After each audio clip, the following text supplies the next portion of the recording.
نبی کریم صلی اللہ علیہ وآلہ وسلم نے ارشاد فرمایا وَاسْتَغْفِرُوا فِيهِ مِنْ أَرْبَعَةِ خِصَالٍ کہ اس مہینے میں 4 طریقوں سے اللہ تبارک و تعالیٰ کا قرب حاصل کرو۔ خصلتان ترضون بہما ربکم کہ 2 کام ایسے ہیں کہ جن کے ذریعے تم نے اپنے رب کو راضی کرنا ہے۔ وخصلتان لا غناء بکما عنہما اور 2 کام ایسے ہیں کہ جن کے بغیر تمہارا گزارا ممکن نہیں۔ وَأَمَّا الْخَصْلَتَانِ اللَّتَانِ تُرْضُونَ بِهِمَا رَبَّكُمْ کہ وہ 2 کام جس کے ذریعے تم نے اپنے رب کو راضی کرنا ہے وہ ہیں شہادت واللہ الہ الا اللہ وَأَنَّ محمد الرسول اللہ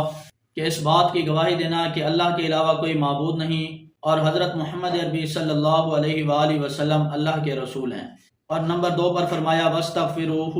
کہ تم اپنے رب سے بخشش طلب کرو۔ فَأَمَّا الْخَصْلَتَانِ اللَّتَانِ لَا غِنَاءَ بِكُمَا عَنْهُمَا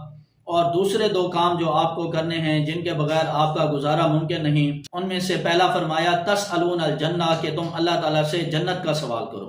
اور دوسرے نمبر پر فرمایا وتعوذونہ من النار اور جہنم سے پناہ مانگو۔ ایک اور حدیث پاک کا مفہوم ہے جس کے اندر اللہ کے نبی صلی اللہ علیہ وآلہ وسلم نے ارشاد فرمایا کہ جو بندہ 3 بار اللہ تبارک و تعالیٰ سے جنت کا سوال کرتا ہے تو جنت خود کہتی ہے کہ یا اللہ اس بندے کو میرے اندر داخل فرما دے۔ اور اسی طرح جو بندہ 3 مرتبہ اللہ تبارک و تعالیٰ سے یہ دعا کرتا ہے کہ اے اللہ مجھے جہنم کے عذاب سے بچا لے تو خود جہنم کہتی ہے کہ یا اللہ اس کو میرے عذاب سے بچا لے۔